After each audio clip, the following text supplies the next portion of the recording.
for this January 30th edition of Bang the Book Radio. That is with John Ryan at John Ryan Sports and the number one on Twitter, new college basketball contributor over at bangthebook.com. John, how's it going today, man? I'm doing well, Adam. How about you? Doing very well, buddy. Appreciate your time here. Thank you so much for joining me on the show. I know it's a very busy week here with the Super Bowl coming up in just a few days. And actually, that's where we're going to start. I know we talked a lot of basketball in last week's segment, but we'll start with the Super Bowl and the big game here on today's segment. And before we get into the prop stuff here, not a whole lot of movement on side and total as we talked about in the previous segment. Kansas City -1, -1.5, 54.5, 55, still the predominant total out there. You and I were talking before the segment, though. You've actually got a pretty strong opinion here on the side for the game. I do, Adam, and it's San Francisco. I have been very fortunate in Super Bowls. I'm 15-3 against the spread the last 20. There was 2 years where I didn't put out a play. But San Francisco is definitely who I am on, and mainly because of the defense and the running game. And then, of course, there's the technical considerations coming out of the database and some of my machine learning tools as well. But I think top to bottom, and I know I would get a great debate on this, I think San Francisco is actually the more balanced offense and the better team on both sides of the ball. So if I'm getting 1.5 or 1 even, and I think I have the better defense and possibly the better offense, then there's really no further thinking necessary. But I'll treat the game just like I do any game. Just because it's a Super Bowl doesn't mean that I'm going to triple my wager just because it's a Super Bowl. It's going to count and be the same amount as if it was week 1. Well, and this is one of the interesting things, too, is that, we haven't had anybody that's had too strong of an opinion here on the side or the total, where we kind of have some people that, maybe took some positions early on in the betting process, maybe grabbed Kansas City expecting this line to go up a little bit, maybe grabbed the over with that expected total movement on the over. But you're the first one that's got a really strong opinion here on this one. So are you looking, San Francisco +1.5? Are you waiting on this number to see if you get a 2, maybe a straight 2.5? Are you just playing the money line? Or are you starting to look more in the context of some of the alternate lines that are out there that may have San Francisco, a favorite of, maybe -3, -3.5 for that big plus money payout? Yeah. Yes to all of that. I wouldn't wait on the line. And this is, again, I don't have any, magic wand here or crystal ball, but my gut is telling me, my experience is telling me that this line is more likely to go to pick 'em than to 2. And I know that's kind of, out there, but I just think the money over the weekend, starting on Saturday, is going to be predominantly on the 49ers. And unfortunately, I don't have any substance to back that up other than my experiences. But on the alternate lines, and by the way, I am seeing 105 juice at +1.5. That just kind of changed, I think, in the last hour. And there's a bunch of books that I monitor, and I get the totals of all the bets being made and the dollar amounts. So we've had so far of this tally, 43,000 bets have been made on Kansas City, which accounts for 53% of all bets. So pretty good two-way action. What's interesting is that the money bet on the 49ers is almost 3 times as much per bet as on Kansas City. So the average bet size on San Francisco is $325 right now, and Kansas City is $125. So I think, it's almost impossible to be able to figure out where the sharp money is. But I think in this case, it is pretty obvious that the people who are betting bigger, the pros that have already made their bets, are on San Francisco. Well, and I think that speaks to something that we talked about a little bit in the previous segment, in the sense that, Brad Powers laid it out pretty easy for us that, the better defense has been very, very good. I believe he said it was 44-9 straight up in the Super Bowl here to this point, and San Francisco does have the better defense. There's a correlation in the Super Bowl between rushing yards and defense, and those teams doing very well in this big game. And obviously, San Francisco very much checks both of those boxes compared to Kansas City, in particular, because Kansas City's pass defense isn't that bad. In fact, I think it's top 10 in adjusted net yards per pass attempt, but it's their run defense that's not very good, and it's their run defense that's in the spotlight here for this one. So I do agree with you, and I do think that, as we break this one down a little bit more, as we get closer to the weekend, it certainly does seem like this line is more likely to move on San Francisco's side. And at that point in time, then we're going to be left with some very interesting discussions of, does it come back? Do we get some late money on Kansas City? Can the public push this number back up? Because as we know, this is the one game where the public can really dictate the line unless there's a significant sharp position. And maybe that will come in on the 49ers here. I think it could. At the same time, I think the books are really pleased right now overall with the action they've seen, because it has been mostly two-way. And I think the books that I'm monitoring with those totals that I mentioned, I think that'll come back in line too a little bit, but it's still going to be showing, bigger bets being made on San Francisco. Now, as you mentioned, sorry, go ahead. That's all right. In terms of the margin of victory, there's 48 pages of prop bets on the Five Dimes website. So you can bet San Francisco to win by an exact amount. So let's start with those. San Francisco right now winning by 6 is 3,500. Winning by 7, 1,390. So obviously the reason the reason that one is different is that it's more likely it's going to be by a touchdown than by what would be 2 field goals or a missed extra point. And speaking of missed extra points, that's another prop bet I like. Most places have that at plus 300. So if the total is 55, there's going to be 6 or 7 extra points attempted minimum based on the total line. And based on the season, about 20 to 25% probability of missing an extra point out of making 7 consecutive. That's your odds.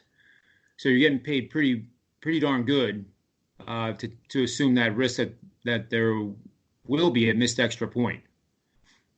So I like that prop bet. But back to the 49ers, I like doing win by 7 at 14-1. And then I just had, again, this is all based on gut feel and also some of the stuff out of my machine learning tools, that if we get up, the 49ers get up by 2 scores, the game could get out of hand. And I really think the one area that's being underestimated greatly is the 49ers defense. And I think some of the stuff that's been talked about in the media is almost borderline bulletin board material for that unit. They're one of the best units in football, period. It's going to be the fastest defense, too, that Mahomes has faced. So when you have a very mobile quarterback like Mahomes, what do you usually try to do, Adam? You want to contain him. You want to keep him in the pocket. You don't have to sack him, but you want to keep him in the pocket and get pressure up the middle and into his face. And I think that's what San Francisco does extraordinarily well, and I think they're going to do it again. So with the blowout possibility, and 21 points, I guess, is where you start thinking about blowout. But 21 points is paying 41 to 1. 20 points is the one that's pretty interesting, too. That's 67 to 1. So even if I'm dead wrong, the odds are worth the risk. There's no doubt in my mind on that. What do you think? Well, that's what I was going to ask you about was, since you've got this strong position on San Francisco, are you going to look at some of the alternate lines, some of the, exact margin of victory? There are also some ranges of margin of victory. Will they win by 6 to 7 points, 7 to 9, 10 to 12, something like that? there are a lot of ways to look at this. And I think that's an important point too. And something we really haven't talked about this week is if San Francisco gets up in this game, we know with their running game, they can shorten this game. They can keep Kansas City off the field. They can potentially win by margin. On the flip side, if Kansas City gets up in this game, let's say Kansas City's up, 14, 17 points, something like that, that takes San Francisco way out of their element because now they really can't run the football. They have to rely on Jimmy Garoppolo and his arm to get them back in the game. So there is a chance that if one of these teams gets up early in the first half, we do end up seeing something of a blowout one way or another. So that brings alternate lines really for both sides into the equation. Obviously, again, it would take Kansas City getting up and finding a way to stay ahead. With San Francisco, you have an easier path to seeing them, cover some of those alternate lines if they wind up getting ahead. So I think it's a really smart and really calculated approach of looking at it. And I definitely commend you for that. Well, thanks. I think with the range of points too, San Francisco wins by 12, 13, 14, or 15. You have that key number, obviously, of 14. A victory of 15, I don't know how often that happens, but it's not very often. But the two big numbers are 13 and 14, and you're getting 13-1 odds on that. And that seems to be more of a realistic potential outcome. And the way they have it set up, here's one where San Francisco wins by 5 to 8 points, getting 7-1. You can bet the other side of that, and what the other side is any other result other than San Francisco winning by 5, 6, 7, or 8 points. But you'd lay 11-1 odds, so you'd be betting 1,100 to win 100. So that would be intriguing for Kansas City fans to consider too, that the only way they lose the bet is if San Francisco wins by that amount. So San Francisco could win, they're disappointed, but they win the bet because the margin was not what they bet on. And like you said, I think this is one of those where, you have a plan and you have 2 weeks going into this football game to look at every detail, to look at, every defensive setup, every play. Obviously you've got a lot of data points here for both of these teams that you can use when it comes to film study, a lot of individual plays. You can see, which plays had the highest success rates for both offenses, stuff like that. But once this game actually begins, there's a chance that all of that goes out the window. What if there is some quirky pick six early in the game or some kind of blown coverage and all of a sudden you find yourself down, 10, 14 points, something like that? Do you stick with that game plan or do you change things up? And that's why maybe even though this line is 1.5, even though some places open pick 'em, even though we have the appearance of what should be a close game, because of the dramatic contrast in styles, maybe this is a higher variance environment than we've given it credit for, which again would bring a lot of those alternate spreads, a lot of those win by X, types of bets into the equation. And, look, all of us are thinking maybe this is a close game, a nail biter. Maybe both of these teams have success and we wind up with that 34-31 type of game. Maybe we don't. Maybe it's a 34-20 game. Maybe it's a 37-17 type of game. The more I start to think about that, the more I talk about it, and the more that you present some of your thoughts and your information, the more I could see that actually being a thing. Yeah, I'd like your train of thought there, Adam. And I just scrolled down and found some other prop bets too that you can bet either team wins by exactly 7 points, and that's bringing back 668 or 6.7 to 1. And that's that. I didn't think of that until you just said it. So that I have to thank you for that idea, because I actually might jump on one of those as well, because your train of thought and thinking of the game is similar to mine, that if I'm right, I think I'm going to be right big. If I'm wrong, I'm going to be wrong big. The betting line is 1.5, and I think there's about a 2% probability that the game's going to end by 1 point. Certainly more likely you're going to get out into those, like you said, the upper variances where a team could get up 11 points and end up losing the game. I just can't wait till it starts. I mean, can we see if they can kick it off maybe tomorrow? Yeah, that would be great. I mean, and it's funny too, because like I said, I mean, we do all this planning, we do all this preparation, we put together all of our bets, and we could be dead wrong. And we think about the coaches and all the game plans they're putting in, and like I said, I mean, some crazy hijinks happen in the first 6-7 minutes of the game.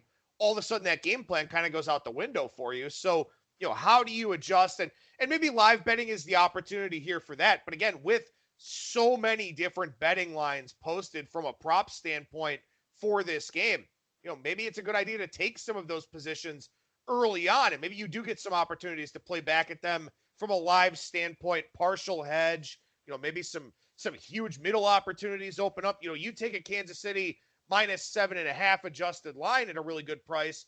All of a sudden, maybe you get, San Francisco -7.5 live, or +7.5 live or something like that. And you've got a lot of big ranges out there with which you can make some really positive plus EV wagers. So I think there is a lot of good stuff to look at here for the Super Bowl. Before we move on to the basketball side of things, John, any other prop bets, maybe player props or any other team or game stuff you're kind of looking at here? Well, you had mentioned it in one of your other shows, Adam, and I wanted to say, for what it's worth, I agree. I think a long shot bet here, and it's only a long shot because it's never happened, is to bet on a tight end to win the MVP. It's hard to take Kelsey, because if Kansas City wins, that means he's going to probably throw for several touchdowns, no interceptions, and he'll get the award. But on the San Francisco side, and again, if I'm right, you'd have to think that Kittle's going to have possibly 2 or more touchdowns, and Garoppolo will have pedestrian type numbers, unlike other Super Bowl quarterbacks in the past. And that would put Kittle as a possibility to win the MVP. So I may do actually a little bit on both those guys, but definitely on Kittle for sure, which I think is 6-1 right now.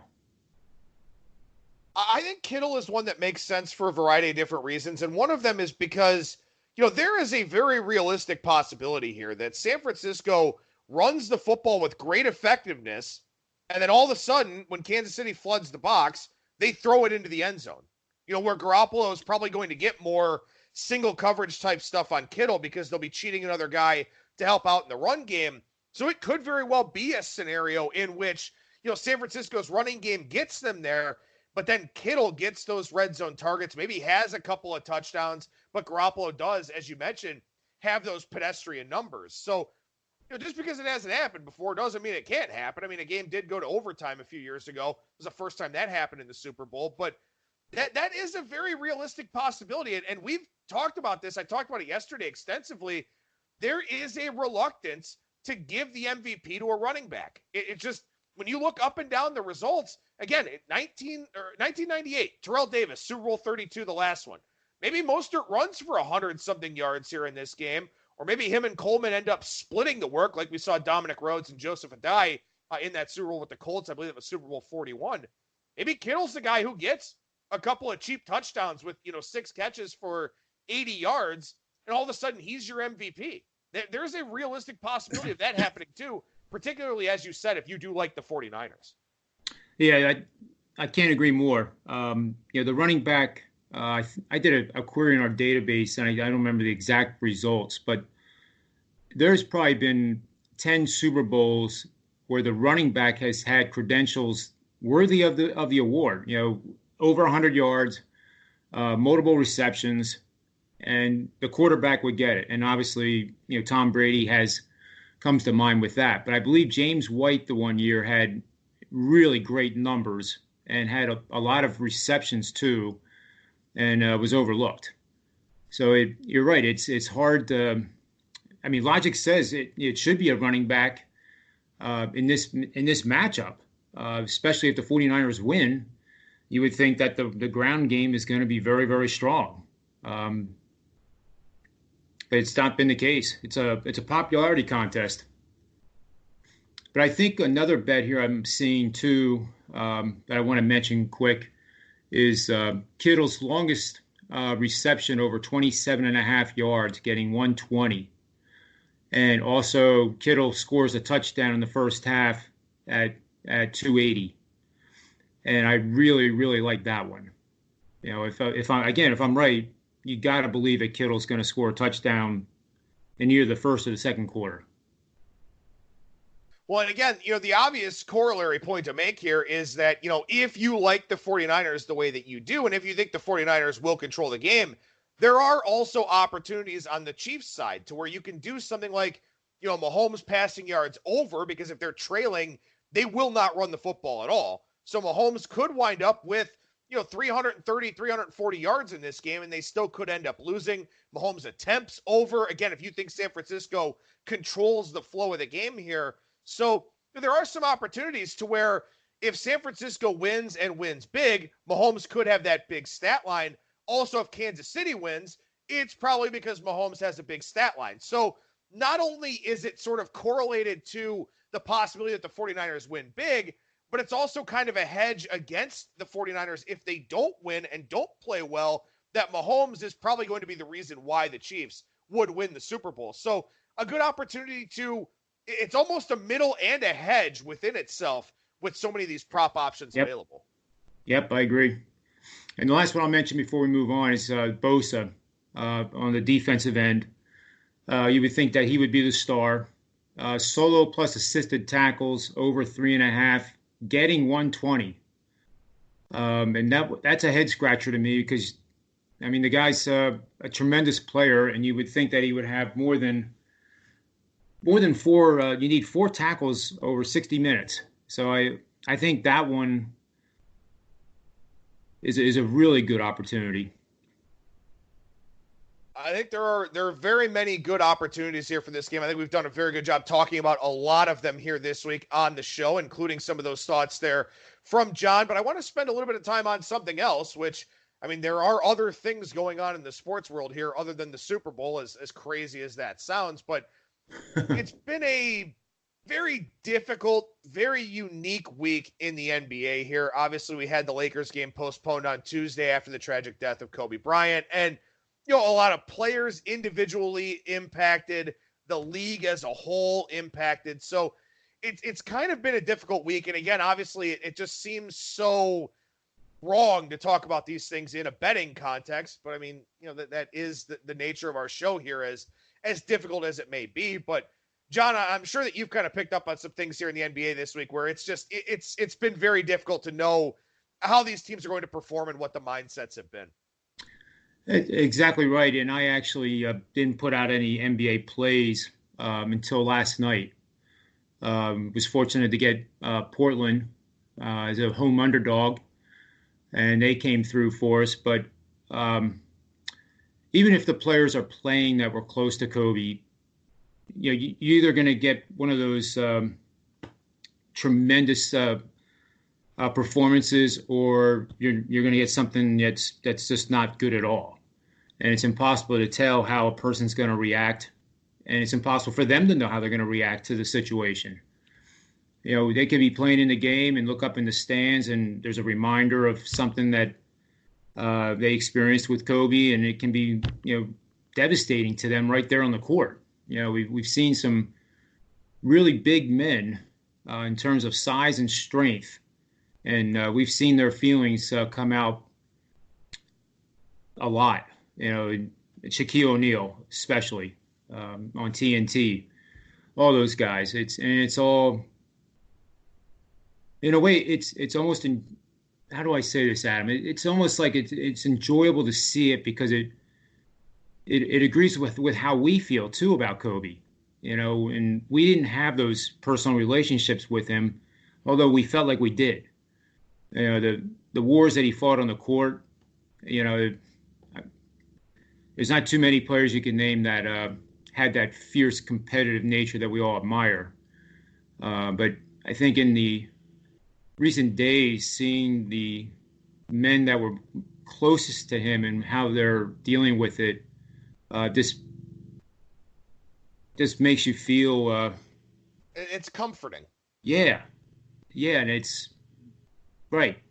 It's I guess it's part of the grieving process that we all go through, and obviously it's in different stages. I can't imagine in a million years what Vanessa and her girls are doing, or what goes through their mind in the course of a day. I mean, you just can't even get your hands around to even think about how horrible that must be. Yeah, for sure. I mean, it's it's obviously a very difficult situation for a lot of people, and a lot of current players. I mean, obviously a lot of the guys that he played with or played against, aren't playing anymore, but we still see a lot of the impacts. Kyrie Irving getting emotional, Victor Oladipo last night, both the return to the floor and being very emotional about Kobe, and obviously LeBron James. We'll see how he winds up looking here over the weekend when the Lakers get back on track, but. To circle this back to betting again, as cold and callous as that seems, wanted to take a look at a little bit of a buy low and sell high type of thing. We talked last week on your first segment about how you have taken some of those market principles, and a lot of those market principles really, and applied them to sports betting. So as we look around the NBA right now, are there some teams that you're looking to kind of buy low? Yeah, there's one tonight, and it's a shocker. I just got to get to the. It's on the Sacramento Kings are playing at the Clippers, and this is all based on the machine learning tools, and it's has nothing to do with the events we were just talking about, since it is the Clippers and they're playing at Staples. It is tonight. Thursday is tonight, right?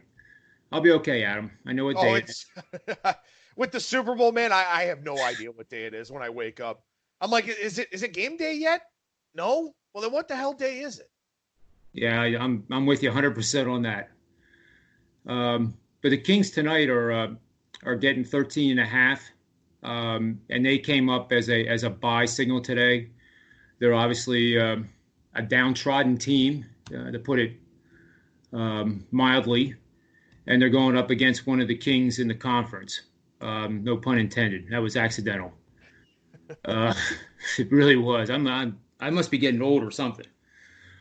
But anyway, I think that's a good betting opportunity there. I always go back to Sun Tzu, The Art of War. Some battles are won before they're fought. Well, in the case of the NBA, that's when you think that is when you underestimate an inferior opponent, and all of a sudden that opponent bites you in the butt, and you got to fight like hell just to get away with a win. So that's what I'm seeing there for that matchup tonight. Milwaukee. What is it that makes Sacramento a buy low team for you? What is what are your tools telling you that this team is kind of underpriced? Exactly that word. They've been discarded by the betting public, and the sentiment now is very bearish on them. No one really wants to step up and bet them. And I'm sure there's people listening that are thinking, like, why would you bet on the Kings against the Clippers? I mean, that's an automatic loser. I had one similar last night in college basketball that lost. It was Iowa State, and I loved them. I thought they were going to beat Baylor. And on Twitter, I had some people say that, you're nuts. Baylor's going to blow them out. And sure enough, that pretty much is what happened. But Iowa State was one of those teams too that was a buy low. They were 9-10, going against number one, and only a 3.5, 4-point dog. So you kind of scratch your head and think, wow. In this case, the Kings they're not going to be in the playoffs. They're a team that's struggling, but even the struggling teams at the professional level are going to have some good games. It's somewhere in baseball, and I know you're a baseball guy. The teams that are winning 33% of their games don't lose them all. You know what I'm trying to say? That there's those peaks where, or those valleys where these bad teams come out and suddenly win 3 or 4 games in a row. And I think that's where the Kings are now. Another team is Portland, which I mentioned we had last night. I think they're going to come up on my radar here for the next several games. They possibly could be plays for the next 3 games in a row as we move into next week. Milwaukee is not a sell. They have played consistent basketball over an extraordinarily large number of games. So the analogy here would be like the chart of Apple Computer. And Apple is at an all-time high, and it continues to make all-time highs. And people continue to think that it's overdone, that it can't go any higher. The earnings come out, it pops even higher. And I think Milwaukee is exactly that if you tried to fade Milwaukee, it's probably not going to be a good result over time. The Oklahoma City Thunder, I think, is a good fade right now, moving ahead as a sell team. And the Clippers are coming up on that list as well. So in that game tonight, we have a bullish situation on the Clippers, and we have a team that may be overvalued playing them, and that's why that line is so off, in my opinion. I think that line, you would never get a betting line to be like 7 points for this game ever, because public sentiment is what sets the line. The Vegas is not making a prediction that the Clippers are going to win by 13. They're making a prediction that this is where we think we're going to get equal action. And that's where we can use these machine learning tools to get that competitive advantage. But in the NBA, I think those are the ones that I'm seeing as the sells. And then the Sixers are a team that I think is going to become pretty darn good down the second half here. It seems like Embiid's back. His left hand, left thumb apparently has healed pretty well. I get mad every time the media bashes Simmons, especially being here in Philadelphia. I think sometimes they don't. Sometimes I think it's so bad that they don't understand the game of basketball at all. They made a big deal out of his triple-double the other week, which I thought was tremendous. But he didn't take a three-point shot. And they were literally saying, like, what good is it if you didn't take a three-point shot? So I did a little query, and there's been 50 some of them, Adam, where the player did not attempt a three-point shot during the three-point shot era. And some big names came up, like a guy named Russell Westbrook. That's shocking to me that he had triple doubles without taking a three, because Russell's never seen a shot that he didn't like. So with Philadelphia, I think Brett Brown, number one, is a vastly underrated head coach. He had those Philadelphia teams that were so ugly. Never complained about it, did his job, and he's still doing it, and he's teaching the game of basketball. And he's part of the San Antonio Spurs organization. So when the Sixers are really clicking, it is starting to look like the Spurs of old, when they were so successful. And what I mean by that is the ball handling. The passing is crisp. Everybody's where they're supposed to be, and it just runs like a well-oiled machine. But I think Simmons is actually the key for Philadelphia to make a deep run in the playoffs and possibly win the conference. Well, next week we'll get back into all basketball, so we'll be able to take a little bit more of a look on the college side, and we'll also take a look at some more of this NBA stuff and make it a point to revisit some of these buy low and sell high teams next week, and probably add some more on in that segment next Thursday with John Ryan at John Ryan Sports and the number one on Twitter. John, I know you do a lot of stuff for a lot of different places. I know you do some killer sports database stuff. You're covering the Big East and the Big Ten for us. So, anything else that you want to plug for our listeners here on today's show? Well, I think the main place to go is to my Twitter account, which you said is John Ryan Sports with the number one, and just follow along. I put out free stuff every single day.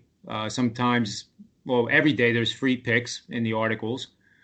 And I think that's the best way to get involved with me and stay in touch with anything that comes up. Yeah, and as you said, you post a lot of those trends and systems over on at John Ryan Sports, the number one as well. So some very good information there for our listeners. Once again, John Ryan at John Ryan Sports and the number one on Twitter. Appreciate your time here, man. Thank you so much for joining me. Enjoy the Super Bowl. We'll talk to you again next week. Thank you very much, Adam.